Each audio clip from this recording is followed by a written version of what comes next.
За өнөөдөр бид нэр өмнөх дугаар дээр ярьж ирсэн за хувийн санхүүтэй холбоотой ойлголтоо илүү олон талаас нь ойлгуулах одоо яаж тэрийг төлөвлөхийн гэдэг талаас нь илүү ярилцахаар төлөвлөсөн байгаа. За хойл эхлэе тийм ээ эхний хэсэг эхлэе.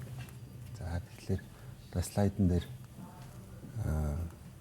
хувийн санхүүгийн төлөвлөгөөгөө бидний хийхдээ яг ямар ойлголтуудыг мэдчихэвэл бас зүгээр юм бэ гэдэг талаас нь харъя. За тэгэхээр хэд хэдэн тоог бас харуул зүгээр байх. Хувийн өөрийнхөө санхүүг төлөвлөх, за өөрийнхөө зорилгыг тодорхойлох дээр бол одоо ямар тоо үзүүлэлтүүд байна вэ гэдгийг. За тэгэхээр олон улсад яг энэ санхүүгийн төлөвлөгөөгөө хийж байгаа юм өндөр хөгжилтэй орнуудыг харахаар Америкт бол яг санхүүгийн төлөвлөгөө хийж байгаа юм байна бол нийт насан турш үеийн 36%, 45 энэ болохоор нэг бас санхүүгийн төлөвлөгөөтэй холбоотой нэг судалгаа байгаа. Энэ болохоор 45 наснда дунджаар хүмүүс ерөөхдөө санхүүгийн төлөвлөгөөгөө боловсруулж санхүүгийн төлөвлөгөө гэдэг зүйлийг хийж эхэлдэг юм байна. Оо ямар орой юм бэ те. Гэтэл яг энэ судалгаанаас харагдсан нэг зүйл нь болохоор хүмүүсийн санхүүгийн маш чухал шийдвэрүүд нь болохоор 25-аас 35 насны хооронд гардаг юм байна. Тэгэхээр ер нь бол аль хэдийн тэр хүн өөрийнхөө санхүүгийн маш чухал шийдвэрүүдийг гаргацсан хойноо санхүүгийн төлөвлөгөө хийж эхлэх байгаа. Одоо л төлөвлөгөө хийгээд бүх шийдвэрээ гаргацсныхаа дараа тэгж байгаа тоо харагдаад байна шүү дээ, тий. Энэ гэхдээ Америк нэгдсэн улсад хийгдсэн судалгаа гэсэн тий. Гэхдээ магадгүй дундаж наслтаас шалтгаалаад 45 нь бас их үү бага уу гэд Монголоос өөр үж магадгүй л юм тий. Харин тий. За дараагийнх нь болохоор ер нь 100 тутмын бол одоо 36 хүн нь бол яг хөө ихлээр насан турш хүмүүсээс санхүүгийн төлөвлөгөөгээ хөтлөөд бичээд ингээд төлөвлөлөөд явдаг юм байна. Тэгэхээр ер нь бол нэг ойролцоогоор 3-1 нь бол ингээд санхүүгээ төлөвлөөд явдаг ийм үр дүн харагддаг юм байна. Тэгээ энэний болохоор нэг давуу тал нь юу гэхээр ингээд санхүүгийн төлөвлөгөөгөө бичдэг ийм боловсруулдаг хүмүүсийн хувьд гэх юм бол ер нь 96% нь энийгээ биелүүлнэ гэдэгтээ маш итгэлтэй байдаг юм. Тэгэхээр тэр итгэл төрдгөө гэсэн үг. Ямар нэг юм зорчхоор тэмүүлдэг гэдэг ийм тоо бол эндээс бол харагдчихэ. За ер нь бол бичиж төлөвлөх маш хэрэгтэй байдаг шүү. Олон зүйл дээр ч энэ зөв гэдэг батлагддаг. Тэгэхээр санхүү дээр хүртэл төлөвлөгөө гаргах юм бол энэ чинь мөнгөнийхөө зохицуултыг зөв хийж чадна л гэсэн үг шүү дээ юм бол тий. За хамгийн сүүлийн нэг тоо нь болохоор энэ дэлхийн хэмжээнд за энэ дэлхийн банкнаас гаргасан судалгааны үр дүн байгаа. Тэгэхээр 3 насан туршсан 3 тутмын нэг нь бол ямар нэг аюулгүй нөөц баг байдаггүй юм байна. Аюулгүй нөөц гэдэг маань хүн одоо хадгаламж ч юм уу те ямар нэгэн их усүр өөрөө гинтийн зүйл тохиолдоход түүндээ бэлтгэлтэй байх тэр зүйлийг бол хангах хэрэгтэй байдаг. Тэгэхээр тэрнтэй холбоотой ямар нэгэн одоо төлөвлөсөн ч юм уу төлөвлөөгүй ч юм зүйл байдаггүй гэсэн юм тоо харагдчихээн. Тэгэхээр ямар харамсалтай юм бэ те нэрээ одоо тэр чи ямар нэгэн хадгаламж гинтийн эрсдэлд зарцуулах мөнгө ер нь хураа гэж бодоогүй л хүн гэсэн үг те энгийнээр хэлэх юм бол За тэгэхээр өнөөдрийн бидний ярих чаа зүйл маань болохоор юу вэ гэхээр санхүүгийн амьдралын үе шатууд гэсэн ойлголт байдаг. Тэгэхээр энэ маань юу вэ гэхээр хүн амьдралынхаа хугацаанд яг санхүүгийн хувьд ямар үе шаттай тулгардаг, тэнд яг ямар нөхцөл байдал үүсдэг юм бий болдгийг гэдгийг ер нь энэ ойлголтыг авчвал яг одоо хүн ямар насандаа явж байгаасаа хамаарат, ямар үед явж байгаасаа хамаарат өөрөө зөв төлөвлөлөөд явбал их хэрэгтэй юм мэдлэг байдаг. За тэгэхээр энэ хүрээнд болохоор юу вэ гэхээр нэг энийг бол нэг 7 төвшөнд хувааж үздэг. Тэгэхээр би хүмүүст арай энгийн байх үүднээс нэг 4 төвшөнд хуваагаад тэр хүрээнд ярих гэж бодож байна. Тэгэхээр эхний үе нь бол боловсролын үе байгаа. Хүн боловсрол сурч хөгжих өөрийгөө яг одоо ямар мэргэжлээр ажиллах юм те цаашаа яг яаж би одоо амьдралдаа ингээд өөрийнхөө хувьд орлогоо олж байх юм гэдгээ шийддэг ийм үе байдаг. За дараагийнх нь болохоор хүний яг нөгөө карьер хөгжил буюу за ямар албан тушаалтай ямар мэргэжлээр яаж би өөрөө одоо амьдралаа ингээд дэвшлүүлэх юм гэдэг энэ үе шатыг бол хэлнэ. За 3 дахь үе шат нь болохоор ерөөхдөө бол хүний орлого хуримтлалын үе шат гэж тодорхойлж болохоор ийм үе шат байгаа. Тэгэхээр энэ үе шатанд бол яг ихлээр хүн яг одоо нөгөө сурч хөгжсөн зүйлээ илүү мэрэгжлийн түвшинд ашиглаад одоо мэрэгчлэлтэн болоод тэгээ тэрнийхээ хүрээнд яг ихлээр нэг олж байгаа орлого нь хамгийн оргил үедээ хүрж байгаа нас үеийг бол ингэж тодорхойлдог гэж ойлгож болно. За хамгийн сүүлийнх нь бол хүний одоо тэтгэврт гарснаас хойш амьдралдаа одоо санхүүгийн хувьд яг ямар нөхцлүүд үүсдгийг тэрэнд яг эзэнээс бэлдэж эхлэх ёстой гэдэг энэ зүйлүүдийг бол бид нар харж болно. За тэгэхээр эдгээр одоо 4 үеийг хэрвээ нийтлэг яг дундаж насжилтаар ангилах юм бол дараах байдалтай ангилж болохоор байгаа. За ер нь бол нэг сурч хөгжих, за өөрийнхөө яг тэр нөгөө амьдралдаа одоо цаашаа ашиглаад явах, карьертаа хэрэглээд явах, ашиглаад явах тэр зүйлийг хүн олж авахдаа нэг 23, 24 нас хүртэл ингээд яг өөрийнхөө тэр бакалаврын боловсрол гэж бид нар ярьдаг шүү дээ. Тэр зүйлийг ингээд олохтой бол ингээд явдаг юм байна. За ер нь тийм байна. Өөрийгөө ч гэсэн ингээд төсөөлө бодоод үзлээ. За би 23 таа яаж байлаа гэсэн чи. За ер нь бол яг энэ тоотой бол төстэй ойролцоо байна. За дараагийнх нь.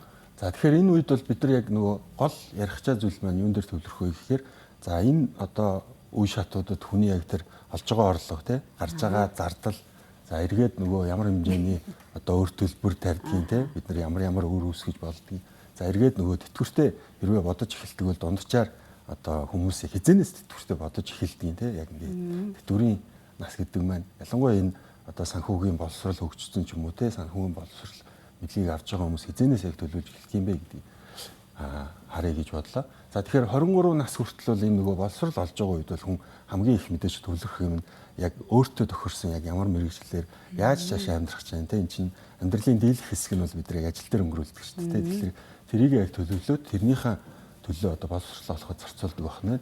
Тэгэхээр энэ үед бол яг нөгөө орлого олох ч юм уу ямар нэгэн одоо боломж нь бол харьцангуй бага байдаг. За бид нар яг орлого олж эхэлж байгаа гол одоо үе маань бол 24 наснаас эхлээд 34 нас. За энэ болохоор юу вэ гэхээр нөгөө карьер хөгжлийн үе гэдэг ярьж байгаа. Тэгэхээр энэ үед бол нэлээд олон үйл явдлууд болж болд юм. Зардал гарах юм уу те? Би бас аав ээжээсээ л мөнгө авдаг байсан шүү дээ. Тухайн те. За мэдээж нөгөө орлогод орж эхэлнэ. За тэгээд түрүү хэлжсэн нөгөө хүн 45 наснаасаа дунджаар ингээд төлгөө гэж эхэлдэг. Гэтэл нөгөө 24-өөс 34 нас гэдэг энэ үед бол хамгийн их санхүүгийн одоо төлөвлөгөө амьдралын одоо санхүүгийн шийдвэрт нөлөөлөх юм төлөвлөгөөнүүд гардаг гэдэг. Тэр нь яг юу юм бэ гэдэг харах юм бол хамгийн ихнийх нь наазах нь гэр бүл байж болж. Тийм. Тэг гэр бүлтэй болохоор чинь бид нар гэр бүлдээ зарцуулах зардлууд нэмэгдэн тий. За бидний хувьд нөгөө хэрэгжилж байгаа зүйлүүд маань нэмэгдэх хэрэгтэй болно. За одоо машинтай байсан бол машиныхаа одоо хувьд илүү олоолаа бол машиныхаа хэмжээг өөрчлөх ч юм уу тий. Эсвэл машинтай болох ч юм уу тий. Эсвэл орон сууцтай боллоо гэж болоход нийтлэг одоо бид нар орон сууцтай болох хэлбэр маань өөрөө ипотекийн зээл авах байдлаар үүсдэг. Тэгэхээр энэ үед л яг ихлээр нөгөө ипотекийн зээл авахар өртөлбөр. Тийм. За цалингийн зээл гэдэг тийм. Ер нь бол нөгөө хүний одоо энэ үед бол нөгөө карьерийн их үед бол орлого харьцангуй нэг тийм өндөр болж амжаагүй байдаг. Гэтэл зардал бол яг хамгийн их нэмэгддэг, хамгийн их өсдөг. Яг орлоготойгоо харьцуулахад. Тэгээд эхлэнгүүт яг ихлээр энэ өртөө холбоотой бусад энэ шийдвэрүүдийг яалтчгүй гарах ийм нөхцөл үүсдэг. За нийтлэг одоо энэ өндөр хөгжилтэй орнуудыг харахад бол энэ тэтгэврийн төлөвлөлт бол энэ насанд эхлүүлэх сайн гэж үздэг. Гэхдээ ер нь л ихэнх нь энэ насанд эхэлж төдийлөн чаддаггүй. Тэгэхээр сургал хэрэгтэй байна. Харин тийм. Тэгэхээр ер нь бол одоо энэ насандаа бол хүн одоо санхүү талаас нь зөвлөх юм бол хамгийн сайн зүйл нь бол өөрийгөө одоо мэрэгжлийн болгох, өөрийгөө ур чадвараа дэвшлэх хэн зүйлийг бол хийх юм. За алглаа. Тэгэхээр 55-аас дээш нас бол ерөнхийдөө тэтгэврийн нас гэж явчих нь байна тий. Аа. За энэ хэсгээр нь нэмэгч хэлэх зүйл байвал тэрийг хэлээд хоёлаа энэ хэсгээд дуусгая. Тэгэхээр энд бол яг хөө ихлээр бид нар энэ наснда энэ одоо гарч байгаа орлого зардал ямар нөхцлүүд үүсч болох юм бэ гэдгийг илүү мэдчих юм бол тэр зүйлдээ зориулаад хизээ яаж төлөвлөх вэ гэдгээ төлөвлөлөөд явдаг юм. Тэгэхээр тэрийг хоёлаа дараагийн хэсгээр үргэлжлүүлээд ярив. За үзэгчдээ бид та бүхэндээ даваа гараг бүр мөнх санхүүгийн болонгийн мэдээллийг хүргэж байгаа. Студид цогтой ажиллаж байгаа. За дараагийн хэсгээр та бүхэн маань энэ мэдээллийн илүү дэлгэрэнгүй зүйлүүдийг бас авах боломжтой байх нэ. Тэгэхээр энэ хэсгээр та бүхэнд бид мөнх санхүүгийн болонгийн 2 дугаар хэсгийг мөнх цогтой хамт бас хүргэхэд бэлэн болсон. За мөнх цог маань одоо энэ 2 дугаар хэсгээр ямар мэдээллийг бид хүргэх вэ? За тэгэхээр өмнөх хэсгээр ярьж ирсэн. За хүний санхүүгийн амьдралын үе шатууд гэх түүдэг холбоотой үргэлжлүүлээд тэгээд тэрийг ярьж байгаа гол зорилго юу вэ гэхээр бид нар нөгөө хоримтлал ингээ үүсэх юм бол тэр тухайн хоримтлалыг тодорхой нэг зорилготой уялдуулаад тэр зорилго нь яг тэр хүний яг тэр тухайн яг нас одоо тий тухайн яг тэр нэг амьдралынхаа үе шаттай уялдаад ингээд хөтлөөд явах юм бол илүү хоримтлах сэтэл нь илүү төрдөг. Тэгэхээр илүү зөв хоримтлал үүсдэг гэсэн ийм үр дүн харагдчихэдэг. Тэгэхээр энийг одоо ойлгох нь эргээд тэр зорилгоо одоо уялдуулахтай илүү ач холбогдолтой байдаг учраас тэр үднээс үл энийг ярьж байгаа. За тэгэхээр слайдн дээр харуулъя. За тэгэхээр нөгөө хоримтлал гэдэг чинь хүний бас сэтгэл зүг бас их тайван байлгадаг шүү те. Нэг талаараа. За ямар нэгэн одоо бас нээж гэдэг юм уу тиймэрхүү зүйл боллоо гэхэд хуримтлалтай гэдэг үн чинь бас арай өөр сэтгэл зүгээр хандаж байлгүй зүйл. Тийм. Ер нь одоо стресс бас хуримтлал ингээд хангалттай бас энэ санхүүгийн доктортой байгаа хүмүүс стрессийн түвшин бага байдаг гэсэн юм бас судалгааны үр дүн байдаг шүү. Тийм баг. За тэгэхээр өмнөхдөр хэлсэн дөрвөн үе шат байгаа. За боловсрал, за дараагийнх нь бол энэ карьер хөгжил, за тэгээд ерөөхдөө нөгөө орлогын яг их хуримтлал үүсгэх тийм оргил үе гэж байдаг. За тэгээд тэрний дараа бол хүн одоо ер нь 55-наас за түүнээс дээшлээд эхлэхээр тэтгэврийн амьдрал одоо эхэлдэг. За тэгэхээр энэ үеуд дээр бол одоо яг томоохон үйл явдлууд нь гэх юм бол за 24 наснаас хойш ингээ карьер хөгжил дээр бол хүн дээр маш хэмжээний зардал гардаг гэдэг өмнөхдөр хэлсэн. За гэр бүл, за эд хөрөнгө гэдэг те энэ дээр илүү их хүмүүс анхаарч энийг бий болгох дээр зорж бол ингэж хүмүүс одоо санхүүгээ төлөвлөж одоо явдаг юм байна. За энэтэй холбоотой бол яг ихлээр нөгөө өр үсэх юм нөхцөл байдал үүсч болно. За тэгвэл эргээд яг ихлээр энэ 35-аас 54 нас буюу яг энэ хүн карьерийн хувьд хөгжөө тодорхой нэг төвшөнд хүрээд илүү орлого олох боломж нь нэмэгддэг юм байна. За энэ үедээ бол хүн яах ёстой вэ гэхээр нөгөө яг карьер хөгжүүлж явах үед хүний одоо орлогын зардалтаа төдийлөн хүрдэггүй байснаас болж исэн тэр үрийг дарах. За эргээд яах вэ гэхээр ирээдүйн амьдралдаа санхүүгийн доктортой байдалтай одоо илүү их хуримтлал үүсэх юм боломж нь үүсдэг юм. Тэгэхээр энэ үеигээ бол их зөв ашиглаж чадах юм бол хүн санхүүгийн урт хугацаанд доктортой байх боломж нь бас бүрддэг юм байна. Тэгэхээр энэ бол одоо үе дээрээ хүмүүс бол энэ эхний одоо тэтгэвэр гэдэг зүйлийг бас бодож эхэлдэг юм байна. Би ер нь тэтгэврийн амьдралдаа яг яаж амьдрах юм бэ те яах юм бэ. За тэгэхээр дараагийн хэсгээр болохоор хүнтэй холбоотой одоо хүний хувьд ингээд одоо санхүүгийн одоо орлого гэж үзэх юм бол бид нэр яг компаниг үнэлдэхтэй адилхан хүн ер нь ямар хэмжээний одоо үн цэнийг бүтээж болох юм бэ гэдгийг бас таамаглах юм боломж байдаг. За тэрийг юу гэж нэрлэдэг вэ гэхээр нэгтлэн нь бол хүн капитал гэдэг. За хүн капитал гэдэг нь юу гэж ойлгож болох вэ гэхээр за өнөөдөр жишээ нь бид нар нэг амжилттай их сургуулийг төгссөн. За цаашаага магадгүй санхүү, бизнес удирдлага за бусад одоо мэрэгчлэр яг ингээд олсорцсон.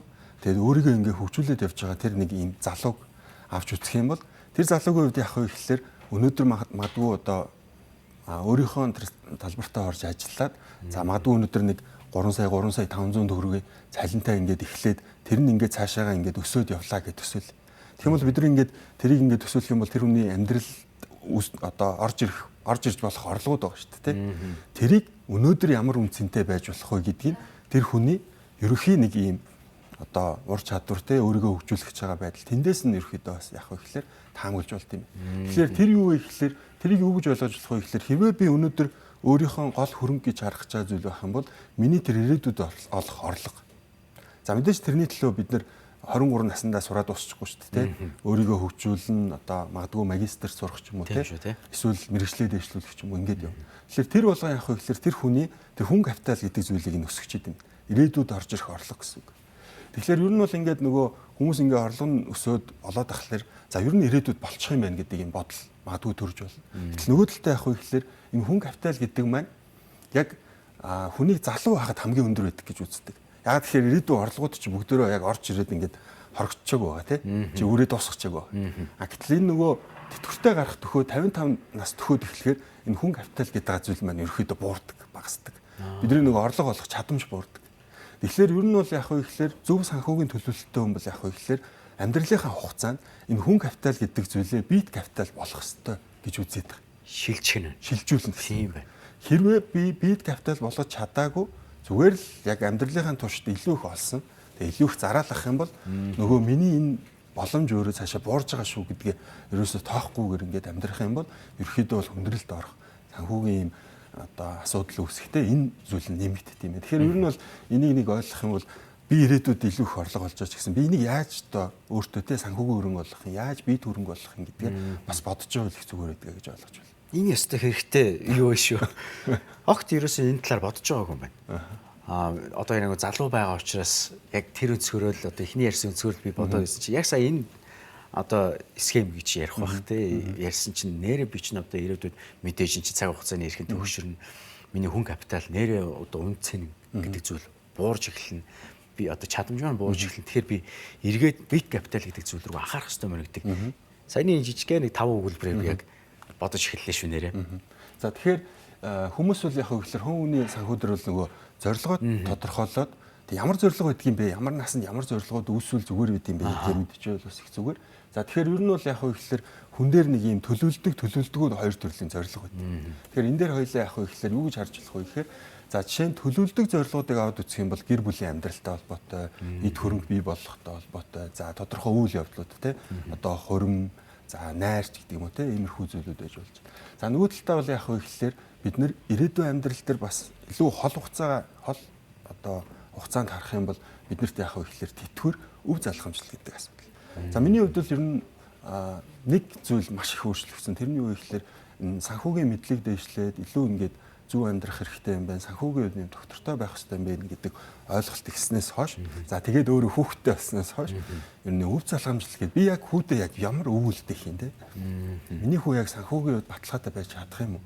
Би эргээд яг тэр хүүдээ тэр санхүүгийн зөв ойлголт мэдлэгийг ингээд өгч чадах юм уу те гэдэг зүйл надад бас айгүй их суужсэн. Тэгээд миний хувьд бол одоо жишээ нь өв залхамжлал гэдэг бол одоо бас анхаарч харж байгаа нэг асуудал. За тэгвэл хүн төлөвлөлтгүй ямар зорилгууд байдаг юм бэ? Жишээ нь төлөвлөх дургүй зорилго гэж байгаа. Тэр нь болохоор жишээ нь эрүүл мэнд. Тийм шүү. Эрүүл мэнд. Гэтэл бид нар бид нар одоо нас ахихын ирээр те бидний угаасаа одоо машин чинь ингээд угаасаа хэр их тухайн одоо машиныг ашиглан тэр хэмжээгээр л мотор нь муудна, дугуун муудна те ямар нэг юм бид нар сольж сэлбэж явах хэрэгтэй те. Тэгэхээр хүн бол яг тэрнтэй л адилхан. Бид нар бол хэр их удаан хугацаанд амьдрын бидний зүрхний цохилт за бидний одоо буцаад эд эрхтний ажиллагаа тий буцаад муудна.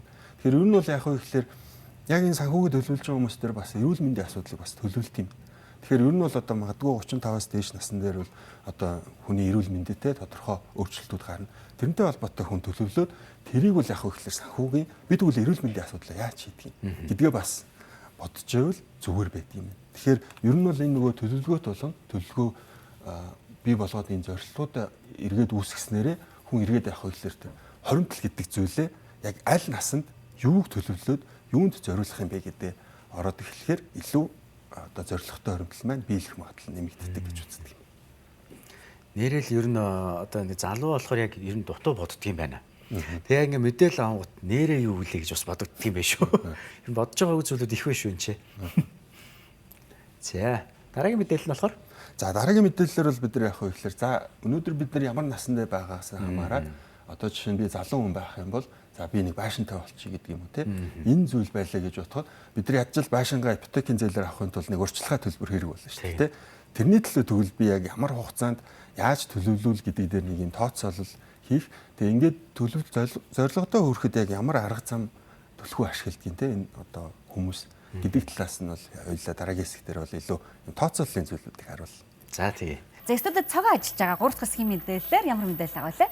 За одоо хэдүүлээ явах вэ гэхээр өнөөдөр ямар ч гэсэн нөгөө санхүүгийн амьдралын үе шат гээд ярьлаа. Тэрнтэй холбоотой үе шатууд дээр яг ямар нөхцөл байдлууд үүсч болох юм те. Тэр одоо нөхцөлдөө тааруулаад хүн явах вэ гэхээр урьдчилаа зорилго тавиад тэрэндээ хүрэхийн төлөө одоо яаж тооцоолол хийж болох юм бэ? Бид нар ер нь одоо тооцоолол хийснээр тухайн одоо зүйлийг те хүрэх боломжоо илүү мэдэх юм нөхцөл бүрддэг. За тэгэхээр тэрийг одоо харцгаая. За тэгээ тооцоолол хийхээр ер нь сурчвал маш хэрэгтэй санагдаж байна те. Тийм. Тэгэхээр ер нь бол яг хуу одоо энэ тооцоололтой холбоотой мэдээлэл энэ одоо тооцоололд ашиглаж байгаа Excel-ийн файлыг бол бид нэр яг хуу ихээр YouTube одоо сувг дээр байрших одоо видеон дээр линкээр нь холбоотой өгөөд ингээд тавьчихаар хүмүүс яг ихлээр энийг татаж авчаад өөртөө тооцоолол хийх юм боломжийг нь олохоор төлөвлөж байгаа. Цагаан бол арга барилыг нь аргачлалыг заагаад өгч байгаа тийм. Энэ дээр ерөөсөө өөрөө тоогоо ихээр л тэр тооцооллууд нь яг хийгдээд ингээд явчих учраас одоо өөрөө ингээд хэлбэр ашиглах боломжтой гэж ойлгож байна. За тэгэхээр слайдн дээр харцгаая. Тэгээ туршиж үзье дээ магадгүй хоёлаа нэг иймэрхүү байдлаар хийх юм байна гэдгийг болох уу? За түрүүн нөгөө ярьсан шүү дээ. Одоо тэгэхээр энэ одоо хүний хувьд одоо аль насанд байгаас хамаараа зорилгууд нь өөр байж болно. Тэгэхээр энэ одоо үүсч болох зорилгууд дээр хоёулаа яг ихлээр тооцоолол хийх нь байна. За тэгэхээр ер нь бол хүн одоо энэ зорилготой хүрэхийн тулд гол хэрэгэлдэг арга зам гэх юм бол хоёр хэлбэрээр л хүрч болдог. Эхнийх нь бол тогтмол хоримтлал үүсгэх нөхцөл байна. За нөгөөх нь энэ хоримтлал нь өөрөө яаж өсөж байгаа вэ гэдэг ийм хоёр хэлбэрээр бол яг ихлээр тэр хүн зорилготой хүрэхийн төлөвлөгөө хийдэг байна. Тэгэхээр хоёулаа яг ихлээр одоо за энэ тооцооллыг яаж хийж болох вэ гэдгийг харцгаая. За тэгэхээр өмнөх дугаар дээр бол саяны одоо бидний энд одоо харуулж байгаа энэ зүйлийг бол бид нар ярилцсан байгаа. Тийм энэ дээр болохоор юу байгаа вэ гэхэлэр тухайн хүн 6 сарын хугацаанд 5 саяын хуримтлалтай эхлээд тэрийг ерөнхийдөө одоо 6 сарын дараа нэг 7 сая төгрөг болгохын тулд яг бодитоор яаж одоо орлого зардлаа ингээд оруулаад тэгээ энэ нөрөө яаж хийгдэж байгаа вэ гэдгийг бол ярьж исэн. За тэгэхээр одоо бол яг хөө ихлээр энэ дээр ерөнхийдөө бол нөгөө цалин урамшуул гэл хүн ингээд өөрийнхөө яг энэ санхүүгийн төлөлгөө хийж одоо нөгөө төлөлгөөгөө бичсэн хүмүүс илүү амжилтанд хүрэхээ гэдээ ярьж байсан шүү дээ. Тэгэхээр энэ дээр бол яг хөө ихлээр ингээд өөрийнхөө төлөлгөөг ингээд оруулж болно. За жишээ нь тухайн хүний хувьд яг хөө ихлээр магадгүй тухайн хүн зээл нь нэмэгдсэн бол тэ зээлийнхаа одоо энэ дээр одоо зардлыг ингээ өсгөчлөө гэж бодоход яг хөө ихээр энэ дээр тухайн хүний одоо энэ тооцоололд өөрчлөлтөө за өмнө нь бол яг хөө ихээр энэ хүний хувьд 550 мянган төгрөгийн 1-р сар дээр ерөөхдөө хоримтлалтаа нэмье гэдэг ингээ тооцоолж исэн бол одоо энэ 450 мянга болоод ингээ өөрчлөгдөх жишээ нь. Тэгэхээр хүн бол яг хөө ихээр төлөвлөгөөгөө бол яаж өөрчилж болно. За энийгээ гол нь яг хөө ихээр тухайн хүний хувьд гүйцэтгэлтэйгээ ойж өгөх хэрэгтэй. За хоёрдугаар хэсэгтэр болохоор гүйцэтгэлийн хэсэг харагдаж байгаа. За гүйцэтгэлтээр орохоор бол яг хөө ихээр тэр дээдлэлт бол яг хөө ихээр ихний хуудсан дээр хүн өөрөө он сараа оруулаад өгчих хэрэгтэй. За жишээ нь одоо өнөөдөр бол бид нар яг хөө ихээр 5 сарын 4 байна шүү дээ. Тэгэхээр 5 сарын 4 гэдээ ингээд оруулаад өгчих юм бол за энэ дээр 5 сарын 4 гэд оруулаад өгчээ. За 5 сарын 4 гэд оруулчих юм бол 5 сарын гүйцэтгэлийг тооцох 4 сарын гүйцэтгэлийг тооцох боломжтой болчихж байгаа. Тэгэхээр одоо энэ дээр бид нар мэдээлэл оруулаад одоо энэ одоо магадгүй энэ сар дээр одоо чөлөө авснаасаа болоод ч юм уу цалин яг 2800-аар бодогдоогүй байх юм бол тэ. Тэгэхээр энэ дээр оруулж байгаа цалин орлого бол ерөнхийдөө татврын дараа тооцох хэрэгтэй. Яагаад тэгэхээр бид нар татврын дараах орлогоо зарцуулж чадна шүү дээ тэ.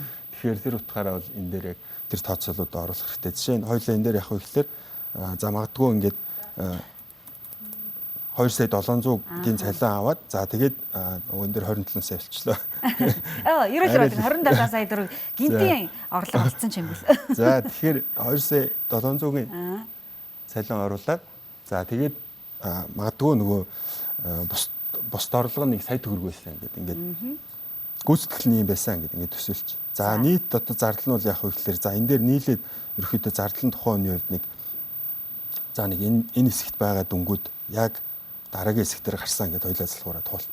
За ингэх юм бол яг ихлээр энэ хүний хувьд яг ихлээр тухайн 4-р сар дээр өөрийнх нь яг орлого нь төлөвлөж ирснээс нь 208 мянгаар илүү байна гэсэн үг. За энэ дээр гарч байгаа дүн бол яг ихлээр төлөвлөж ирснээс нь давж байгаа дүнгууд гэсэн. Тэгэхээр илүү сайн, илүү хэмж одоо хоримтлал үүсгэж чадж байгаа гэж болгож байна. Яа тэгэхээр нөгөө нэг тухайн 700 одоо мянган магадгүй орлого олно гэж нэмэлт орлого гэж тооцчихсон л одоо саяг болцсон байгаа гэсэн. За энэний бид нэр зөрүүг нь хаана харж болох вэ гэхлээр нэгтгэл хэсгээр харчих болно. За нэгтгэл хэсгээр бол яг вэ гэхээр тухайн хүний хувьд юу харагдаж байгаа вэ гэхээр тухайн хүн одоо саяны одоо зардлуудаас яг хаана илүү одоо хоримтлал хэмнэлт үүсгэсэн хаана яг илүү зардал гаргасан гэдгийг харагдаж болно. За жишээ нь төлөвлөгөөнөөс бол цалингаа бол 100 мянгаар дутуу авсан байна. За нөгөө нэмэлтээр орно гэж байсан орлого нь сая төгрөг авснаар энэ дээр бол яг ихлээр 150 мянгаар илүү гарсан. За эндээс бол яг ихлээр хүн нөгөө эргээд яг хаана явж байгаа вэ? Төлөвлөгөөнийхэн дагуу явж чадж гин үгүй гэдэг энэ доотлол хэсгээр ингээд харсч болдог. Тэгэхээр энэ хүн өөрөө яг ихлээр энэ тухайн төлөвлөгөөнийхөө өрөөнд явж гин үү гэдгийг ингээд шалгаж байна. За тэгвэл дараагийн хэсгээр яг ихлээр одоо бид нар ингээд тодорхой мөнгийг ингээд сар болгон хэмнээт ч юм уу те ингээд үсгэлээ гэж бодоход эргээд энэ хөрөнгө оруулалт маань яг тодорхой хугацааны дараа хэдэн төгрөг болох юм гэдгээ тооцоолох боломжтой болно гэж бодож байна. За тэгэхээр чиний хувьд ер нь яг юу тооцоолж үзмээр байна? Би юу? За аяллаа мөнгө хоримтлуулж үзэх ойлоо жишээ болгоод тэгээ би эх жилийн 100 сараар халуун оронд баймаар байна. За ямар ч хугацаа 1 жил гээд энэ дээр хугацаагаа хоёлаа жил гээд оруулсан. 12 сарын 25-нд 27 оны 26 оны 12 сарын 25-нд тахгүй юу? За хэдэн төгрөгийн аялал ер нь байх бол? Харин нэ хаашаа явахаасаа шалтгаалдаг. За 15 сая орчим төгрөг. За 15 сая орчим төгрөг. За хоёлаа энэ дээр 15 сая гээд за ингээд зааж арай хэтрүүлээд 150 сая болгочлаа. За 15 сая төгрөг байна. За одоо яг хөө ихлээр энэ дээр нэг жилийн хугацаанд 16% өгөөж болох юм бол одоо 15 сая төгрөгийг сар тутам цалингаас хэрвээ одоо хэмнэх юм одоо хоримтлуулах юм бол хэдэн төгрөг сартаа хоримтлуулах хэрэгтэй вэ гэдгийг хоёулаа тооцож үзье гэсэн. Тэгээ шууд тооцч бол амар л юм байна тий. За тэгэхээр энэ дээр яг хөө гэхээр за хажаар энэ дээр нэг ганцхан тохиргоог өөрчлөлт хий. Ер нь бол энэ бэлэн файл юм байна. Энэ дээр та яах гэж байна гэдгээс шалтгаалаад өөрөө хөтлөөд явна л гэсэн санаа шүү дээ зөгөө. Хөтлөөд тооцоолоо тийм санхүүгийн тооцоолоо хийгээд явчихна гэсэн үг. За тэгэхээр хоёулаа яах вэ гэхээр энэ дээр за зорилго нь бол юу вэ гэхээр миний хувьд за үе тутамдаа хэдэн төгрөг хоримтлуулснаар үе тутам гэдэг нь сар тутамдаа ч юм уу ижлэхэн хугацаанд оруулж байгаа мөнгө гэж ойлгож байна. За ингээд 15 сая төгрөг яг эргэжил надаа би сар болгон хийн тэр маань ерөөхдөө бол нэг 16% өсөх ёстой гэж ойлгох хэрэгтэй. Тэгэх юм бол би яг сардаа хэдэн төгрөг хийх одоо шаардлагатай вэ гэдэг тооцоолол нь харах юм бол жилийн дараа байхын тулд нэг сардаа сая 100 мянган төгрөг ерөөхдөө хийж явах шаардлагатай гэсэн үг. Тэгэх юм бол жилийн хугацаанд энэ 16 өрснөөр 15 сая төгрөгтэй болно гэсэн үг. За тэгвэл энийг хоёулаа илүү нэг урт хугацааны хоримтлал гээд магадгүй 10 жил гээд ингээд хараад би 100 сая төгрөгтэй болёо. Эсвэл за би 5 жилийн хугацаанд 100 сая төгрөгтэй болёо гэдэг тооцоололоор жишээ нь энэ дэр хоёулаа хийгээд үзэх юм бол за зорилго маань бол яг хിവэрээ. За одоо ингээд тооцооллоо өөрчлөлтөө за хугацаагаа магадгүй 5 жил гээд авчий тий. Тэгэх юм бол та цалингаас яг хэдэн төгрөг хоримтлуулаад авах шаардлагатай вэ гэдгээ за ингээд тооцоолоод үзэх юм бол за энэ дээр бол ерөөхдөө сар болгон сая төгрөг хийгээд авахад 16% өсгөхөд бол та 5 жилийн дараа 100 сая төгрөгтэй болох боломж байна гэсэн үг.